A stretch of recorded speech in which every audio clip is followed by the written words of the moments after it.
जानेवारी पुन्हा नाहीच, येईल पण वर्षानं. बस ते म्हणून जाऊ दे तुम्ही ते. आता बस ते विषय हे अजून सोडायचं कधी ते धरायला का आता. विठाला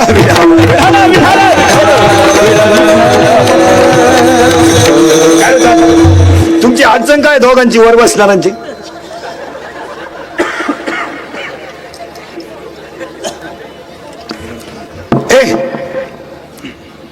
इमारतीचा पाया जर ज्ञानदेव आहे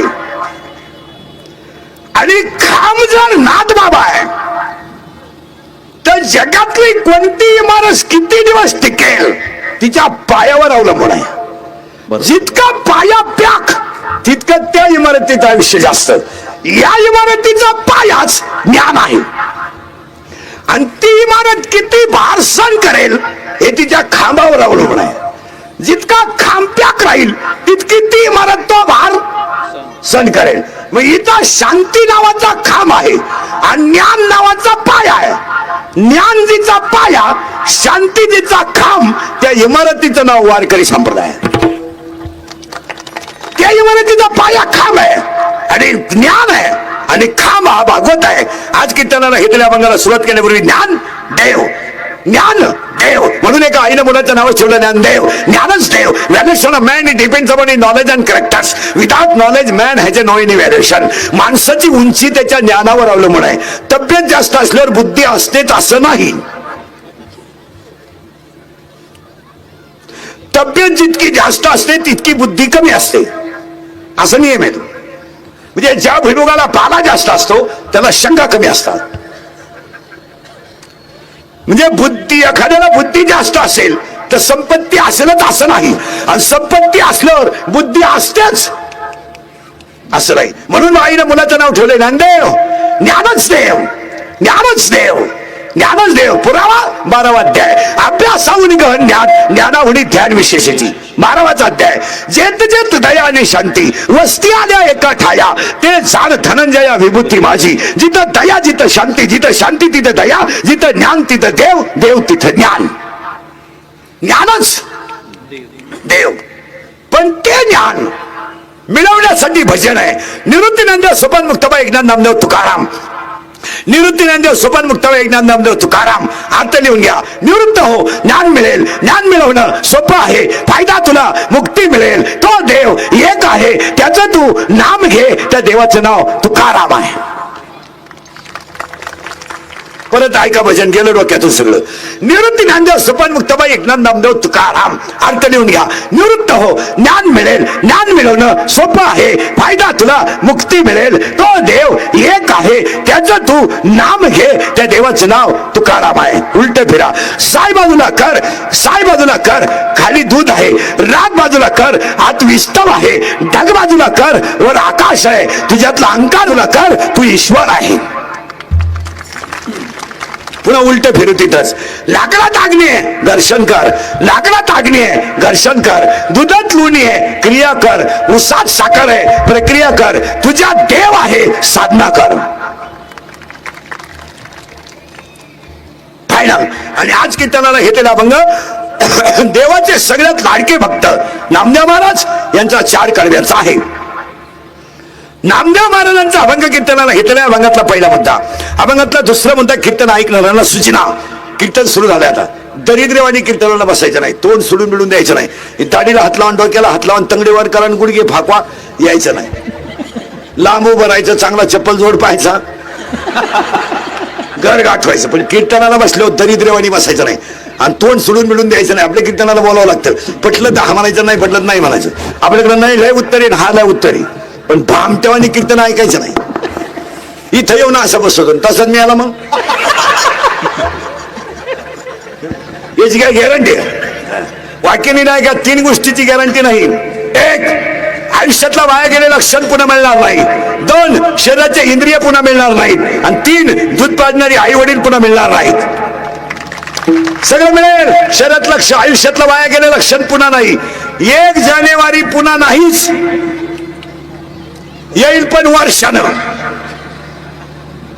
1 जानेवारी येईल वर्षानं, पण 2020 येणारच नाही. येईल पण 3020, तर तुझी खानदान राहत नाही. संपला. आयुष्यातला वाया गेलेला क्षण पुन्हा नाहीत. शरीराची इंद्रिय पुन्हा नाहीत. केस पिकली न पिकली दररोज काळी कर पहिली नाहीत. नॅचरल थिंग जाताना चॅलेंज इन द वर्ल्ड. देवाने निर्माण केलेल्या गोष्टीवर माणसाने अतिक्रमण करायचं नाही. नाही म्हणजे नाही. केस पिकली दररोज काळी कर पहिली नाहीत. आंब्याला आंबे सीझनलाच येणार. तिथं science and God is a god. विज्ञान ते विज्ञान आणि देव तर देव. तिथं कोणी आतापर्यंत डोकं लावायचं नाही. लावलंही नाही, लावायचंही नाही. तुम्ही म्हणाल आम्ही एज्युकेटेड आहे. सुशिक्षित माणसाला अक्कल असते असं गणित नाही. काही माणसं म्हणले तो माणूस फार सुशिक्षित आहे, हो उभ्याने जेवतो, हो त्याला मुळव्या द्या होती म्हणून उभ्याने जेवतो. काही लोक म्हणले तो माणूस बरोबर हिंडतो, जोडीदार नाही त्याला. काही म्हणले तो बायको हातात धरून हिंडतो, विश्वास नाही बायको. याला सुशिक्षित नाही म्हणायचं. पण सुशिक्षित कुणा सुशिक्षित कुणाला म्हणायचं ऐका, ज्याच्या आईच्या गालावर हसू आहे, ज्याच्या बापाच्या चेहऱ्यावर समाधान आहे आणि ज्याच्या हृदयात हिंदू धर्माबद्दल प्रेम आहे तो सुशिक्षित. ज्याच्या आईच्या गालावर हसू आहे, ज्याच्या बापाच्या चेहऱ्यावर समाधान आहे आणि ज्याच्या हृदयात हिंदू धर्माबद्दल प्रेम आहे तो सुशिक्षित. कीर्तनाला सुरुवात करण्यापूर्वी चिंता बिंता काही करायची नाही आणि आपल्या कीर्तनाला बोलावं लागतं. पटलं तर हा म्हणा, नाही पटलं तर नाही म्हणा. नाही लय उत्तर, हा नाही उत्तर. माझं असं म्हणणं आहे, पटलं तर हा म्हणा. माझं असं म्हणणं आहे, या जगात देव सत्य आहे, संत सत्य आहेत, ग्रंथ सत्य आहे, जन्म सत्य आहे, मृत्यू सत्य आहे आणि ज्ञान सत्य आहे. यावर आपलं मत काय? बस या जगात देव सत्य आहे. एक देव सत्य आहे. आहे का? आहे. बसणारी माणसं देव आहे का जगात? आहे. आहे तर बसलेल्या पैकी कुणी पाहिला नाही. पाहिला जर नाही तर नाही का? दळमळीत व्हायचं नाही तर मग ते चालत नाही आपल्याला. पाहिला जर नाही तर नाही का? उत्तर उत्तर उत्तर. रक्ताच्या 2 पेशी आहेत, तांबड्या पेशी पांढऱ्या पेशी. रक्ताला 4 white blood corpuscles, red blood corpuscles. रक्ताला 4 गट आहेत, ए बी आणि ओ. मग माझं असं तुम्हाला म्हणणं आहे, अन्नाचं रक्त तयार करतो तर हिमोग्लोबिन मुळे रक्ताचा रंग लाल आहे. रक्ताला 2 पेशी आहेत, रक्ताला 4 गट आहेत. मग आतापर्यंत रक्त बनवायचा कोणी कारखाना का काढला नाही? उत्तर, अन्नाचं रक्त बनवतो तो दिसत नाही पण आहे, त्याचं नाव देव आहे.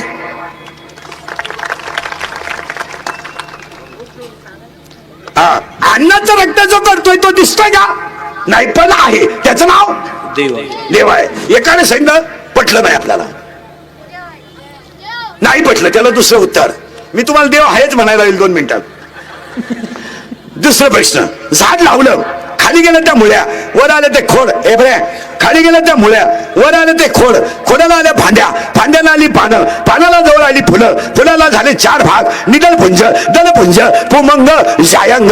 In English it is called calyx, corolla, androecium and gynoecium. मग मी एज्युकेटेड लोकांना प्रश्न विचारतो, मुळात घातलेलं पाणी शेंड्यात गेलंच कसं? हे कोणत्या इंजिनियरचं कंस्ट्रक्शन आहे? त्या इंजिनियरचं नाव देव आहे. एखादा म्हणेल खालून वर, वरून खाली नाही, खालून वर. त्याला तिसरा प्रश्न, नारळात पाणी आलंच कुठून?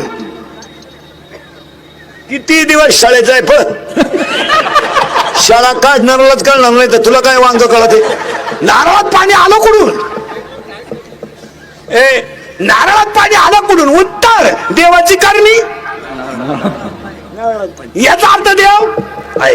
एखादा म्हणला येऊ शकतं पाणी तर चौथा प्रश्न, हत्तीनं जर कवट खालं, हत्तीनं जर कवट खालं ना, कवट म्हणतो आपण त्याला, कवट. तर हत्ती कवट जर खालं हत्तीनं, तर हत्ती दुसऱ्या दिवशी ते कवट जसंच्या तसं टाकतो, फुडीत नाही. हत्तीच्या तोंडात जर कवट गेलं तर हत्ती कवट फुडीत नाही, पण आतला गर खाल्याशिवाय राहत नाही.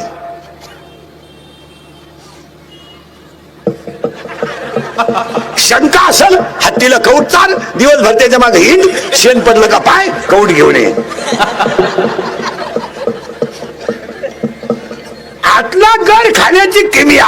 आता एक वाक्य सांगा मला, शाळा तुम्हाला बाहेर शिकवते पण संत देव तुम्हाला आज शिकवतो. सापाच्या पिलाला जन्मल्याबरोबर पळायचं शिकवलं कोणी?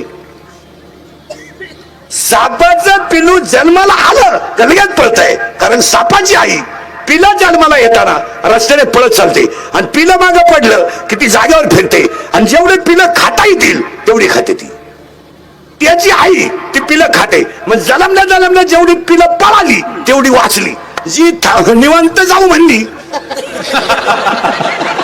खाली. पण जे पाहू बा उद्या ग्रहपाठ करू, ग्रहपाठ लिहू उद्या रविवार आहे, जानेवारीच का लिहायचं ग्रहपाठ? शाळा सोमवारी आहे ना. मग पाहू उद्या 11ला पेपर आहे, काम तरी काय करायचं होतं? कोट्यात फाडायचं आहे ना. पाठी उठून फाडू, आकृत्यावरच्या खिशात जोड्या लावा मागच्या खिशात आणि पर्याय निवडा पुढच्या खिशात ठेवू.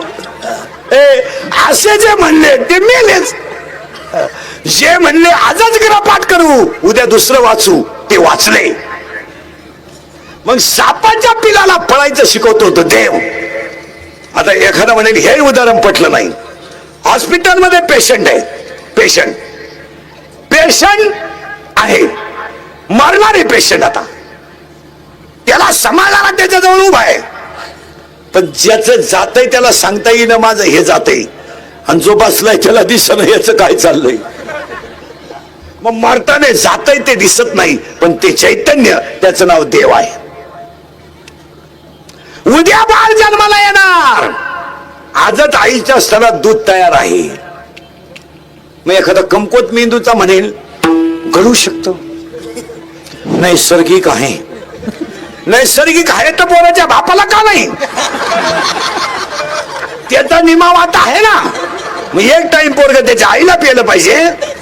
बाळा तू थकोन करीते उत्पत्ती, बाळा तू थकोन करीते उत्पत्ती, बाळा तू थकोन करीते उत्पत्ती. आता फायनल झालं. देव देव आहे, देव आहे, फायनल. आता उत्तर पाहू आपण. देव आहे हे फायनल झालं, पण कुठं आहे? कुठं आहे? या जगातल्या चेतनामय वस्तू जेवढ्या आहेत तेवढ्यांमध्ये देव आहे.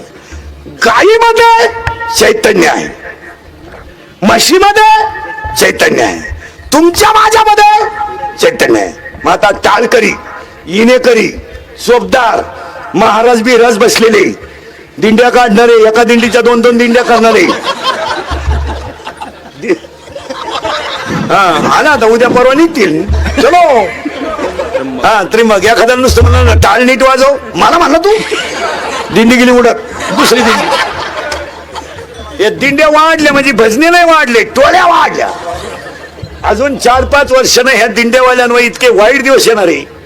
एकट्याला झेंडा घेऊन जावा लागेल, याला माणसंच नाही. एक तर दिंडीत जाणाऱ्यांची संख्या पहिल्यापेक्षा कमी झाली आणि दिंड्यांच्या टोळ्या मोकाळ झाल्या. भजने वाढले नाही, पार्ट्या वाढल्या. आता सगळ्या टाळकऱ्यांना, इनेकऱ्यांना, चोपदारांना, महाराज बिराज कुणी असलं बसलेलं तुम्हाला प्रश्न आहे. सावध राहा. म्हशीमध्ये चैतन्य, माणसं शून्य. आणि कधी ध्यानात ठेवायचं, जी माणसं गरिबीतून मोठी होतात ती मोठीच होत राहतात, आणि जी श्रीमंतातून नालायक वागतात भिकारीच होतात. तुम्ही कुणाचा नियम पहा. झोपडीवाल्याच्या स्त्रीला जर बाळ झालं तर त्याला एकही खोट राहत नाही. बंगल्यात जर पोर जन्माला आलं